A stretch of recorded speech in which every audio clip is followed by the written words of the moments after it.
Welcome, Thrones fans, to episode 1 of our special Game of Thrones miniseries, a series leading up to the season premiere of season 7, where we will be doing 10 character breakdowns and predictions for the upcoming season. Today's episode featured character is Brienne of Tarth. This is Predicting Winter.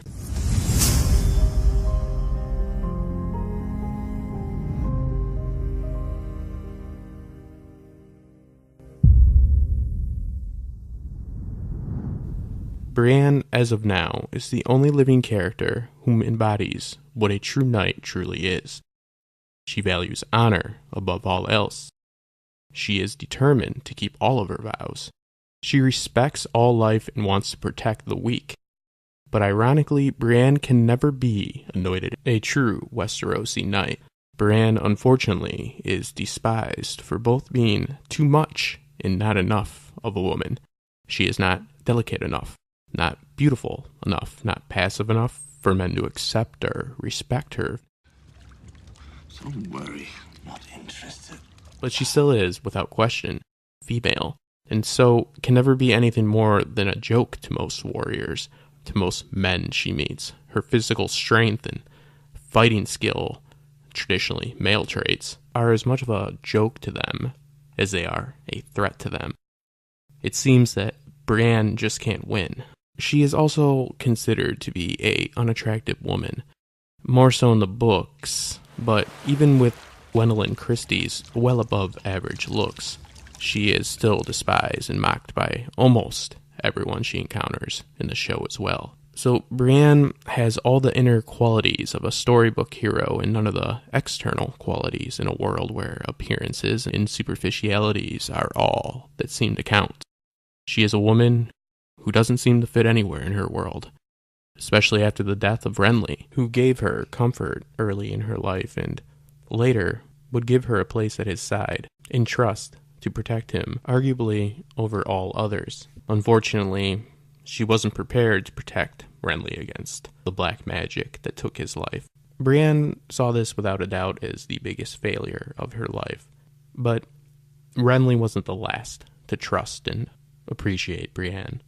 There were others, few, but there were others. Catelyn, a kindred spirit of sorts with Jaime, her faithful squire, Podrick, and recently, and most importantly for this video, Sansa, who took Brienne into her service in Season 6. So Season 7 will be very interesting to finally see how this relationship will work with Sansa. Like I said, she was accepted into Sansa's services last season, but she was immediately sent off as what I see as a fool's errand, to supposedly seek out the aid of Sansa's uncle, the Blackfish, who is currently in the middle of staving off a siege by the Lannister army. Now, this is just my opinion, but this was all just really an excuse for Dan and Dave to get Brienne and Jaime in a room together, which is an important relationship, and we will talk about more later, and even more so in the Jaime episode. The main takeaway should be we truly won't see how Brienne will fare trying to uphold her vow to Sansa until this upcoming season, and I think she will have more than enough obstacles to deal with, even with her faithful squire Podrick by her side.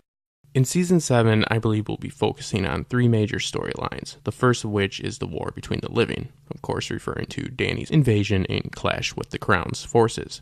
The second being the war against the dead, referring to Jon's efforts to repel and convince others to aid in said repel of the Night King, specifically the ranging beyond the wall that we all know we will be seeing. And the third being the northern turmoil, which will focus around the unification and events within the walls of Winterfell and around. When Jon is off treating with Dany and ranging beyond the wall, Sansa will be in need of Brienne more than ever, with Littlefinger's meddling and the inevitable reunion of the remaining Starks, all of which are likely to cause issues. And yes, I don't think Brienne will go ranging beyond the wall, because her duty is to protect Sansa. And she definitely did not like leaving Sansa last season to travel to Riverrun. And as I said before, I believe that was just a way for Dan and Dave to get the reunion with herself and Jaime. Sansa's going to need Brienne by her side more than ever, so she won't be doing any ranging. And also, we do know another Stark who Brienne is sworn to protect is making her way to Winterfell. I am, of course, speaking of Arya. And even if Arya doesn't need or accept Brienne's services again, as she has done in the past.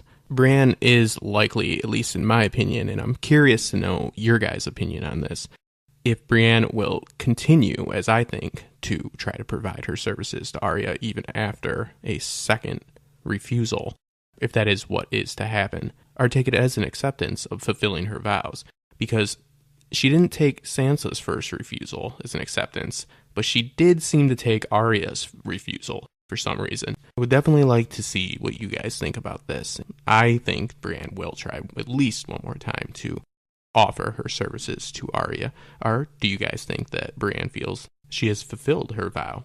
Now, whether or not she is officially in the service of both of the ladies of House Stark or not, I do feel that Brienne will have to protect Sansa and Arya from each other.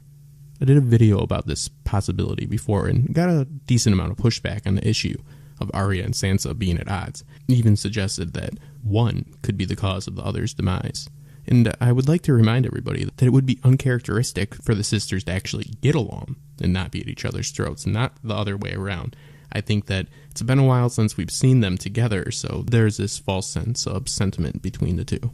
So I think it's going to be very interesting to see how Brienne will deal with this situation and how she will handle her vows being challenged. And ironically, they will be challenged in a very similar way that Jaime has expressed in the past. She also has Littlefinger's meddling to deal with. And if her interactions with him in the past are any indicator, I think it's likely she's going to be adamantly against anything Littlefinger is going to be pushing this season, which again is not as simple as one might think, since the unification and defense of the North is at stake, and Littlefinger does bring the forces of the Vale, so he's not a player that has nothing to bring to the table. So excusing him from this metaphorical table here, via Oathkeeper through the chest or taking off his head, is not really the best way to serve Lady Sansa. And she most likely won't be the first person trying to put a sword through Littlefinger's heart.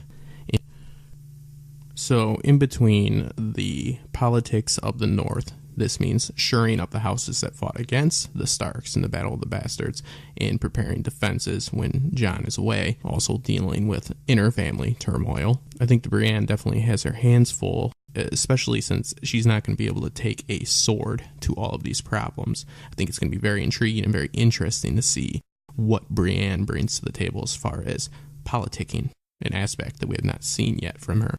Looking at another aspect that we haven't seen a lot of from Brienne's character, love. As far as the possible love affair with Tormund, I think that it's truly a one-sided affair. That side meaning Tormund. I think that Tormund is unfortunately likely to meet his demise this season. Dan and Dave have heavily hinted at this in a recent interview, stating that at least one of these two's time is about up, and I do think it's going to be Tormund. This is my opinion. This is based off of some of the leaks just placing Brienne at the dragon pits, but also just basic storytelling. Brienne's story arc is not complete. Tormund's, you could argue, is. And I believe she will make it through this season one way or another. And yes, this might mean the Oathkeeper herself breaking some oaths. I think it's important to really take a closer look at all the characters currently in possession of a Valyrian steel weapon as well, since these weapons, in my opinion, have a story arc of their own and can have heavy influence on those who carry them. And this does not make any character that has a Valyrian steel weapon invincible or assure that they will live, but it definitely is going to play a big role on what does happen to them. And I do believe, and this will be covered more in the Jaime episode, that there will be another link up with Brienne and Jaime, either at the end of this season, most likely Dragon Pits, or at the beginning of season 8.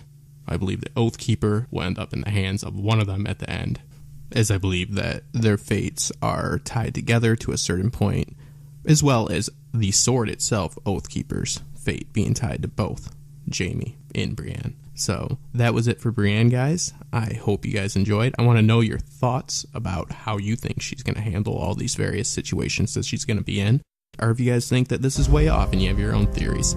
As always, make sure to like and subscribe, and we'll see you with the next episode that will be announced tonight and released tomorrow. To give a quick shout out to a group of great content creators and fans who have been all very supportive of me. I'm talking about the great people over at Filmbuff's Amino Chat. Everybody has been supportive, and a special thanks to Filmbuff himself and Brian from Boardwatch for the shout out. Those in this group that do have a channel, I will have linked below, and I suggest you guys check them out if you haven't already. And thanks to everybody again for the continued support.